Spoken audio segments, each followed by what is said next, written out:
Assalamualaikum warahmatullahi wabarakatuh. Nama saya Muhammad Sofiyullah Farhan dengan NIM 211F10303031. Di sini saya akan memenuhi tugas anatomi fisiologi dengan dosen pengampu Ibu Agustina Suryana dengan materi alat reproduksi pria dan wanita. Selamat menyaksikan. Yang pertama, dari sistem reproduksi pada pria dan wanita, saya akan membahas terlebih dahulu sistem reproduksi pada wanita.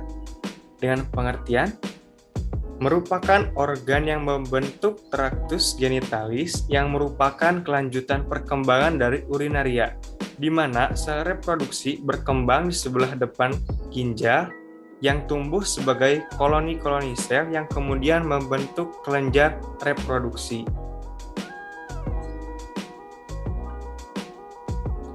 Selanjutnya, daripada alat reproduksi wanita terbagi dua. Yang pertama ada alat reproduksi wanita bagian luar.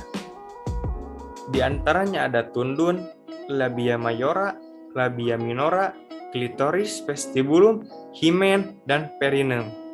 Kemudian ada alat reproduksi wanita bagian dalam. Di antaranya ada vagina, uterus, ovarium, dan tuba fallopi.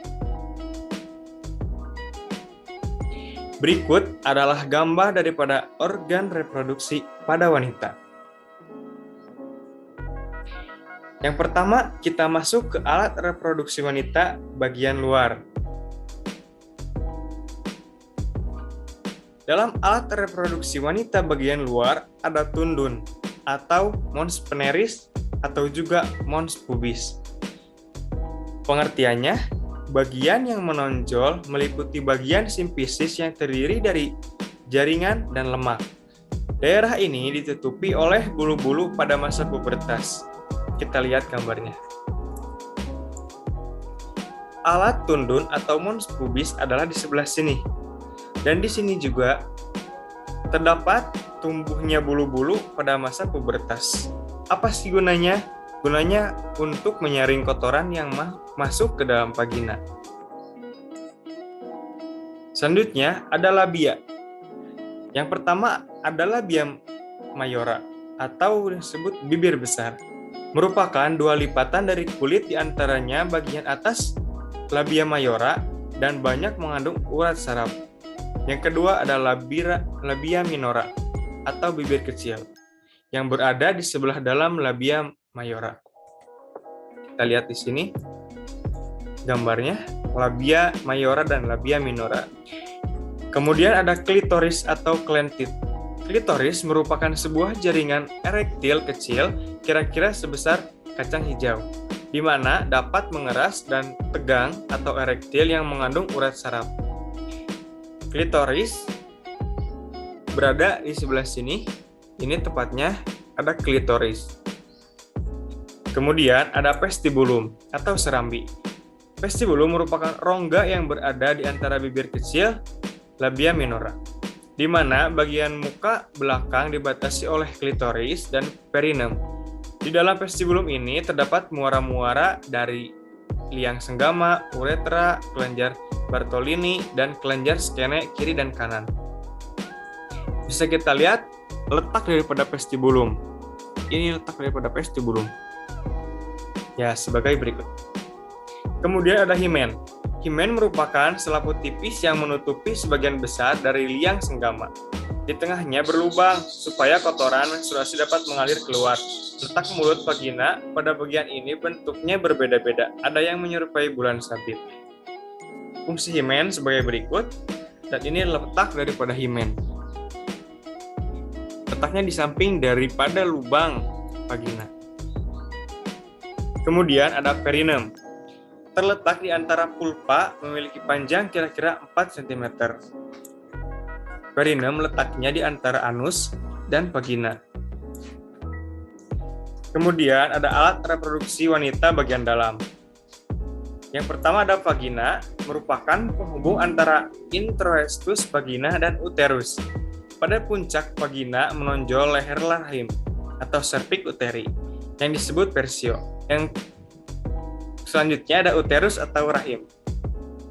Uterus atau rahim merupakan organ yang tebal, berotot, berbentuk buah pir, terletak di dalam pelvis antara rektum di belakang dan kantung kemih di depan.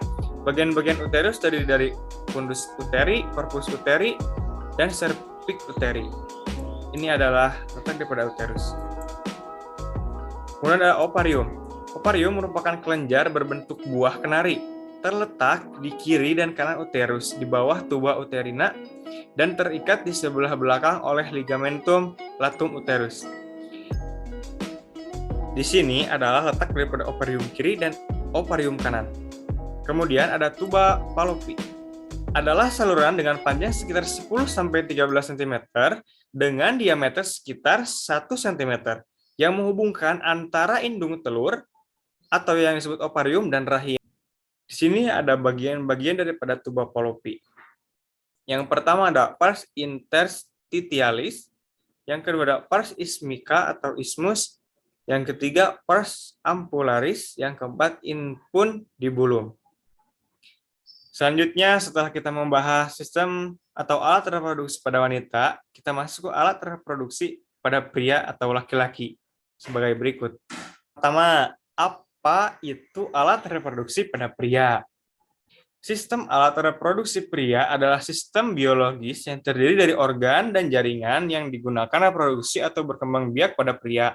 Pada sistem reproduksi pria terdapat alat reproduksi atau alat kelamin yang memproduksi sel untuk berkembang biak. Selanjutnya, kita masuk ke alat reproduksi pria bagian luar. Kemudian ada penis. Penis merupakan organ seks pria yang digunakan dalam aktivitas seksual. Penis adalah satu organ yang mengalami perubahan seiring pertumbuhan pada masa puber pria. Organ penis terbagi menjadi 3 bagian utama, yakni 1. Kepala penis. Pada awalnya, bagian ini tertutupi oleh lapisan kulit. Batang penis. Batang penis berfungsi untuk melakukan penetrasi ke dalam vagina. Selain itu berperan sebagai saluran sperma dan urin. Buah zakar. Posisi buah zakar berada tepat di ujung bawah batang penis. Buah zakar berfungsi memproduksi sperma dan hormon testosteron. Lubang di ujung kepala penis. Saluran keluarnya air kemih dan sperma. Pada bagian ini juga terdapat banyak saraf sensitif. Kemudian ada glans penis atau kepala penis. Termasuk bagian dari penis yang paling tinggi mengandung serabut saraf dan terlindung oleh kulit luar pada laki-laki yang belum disunat.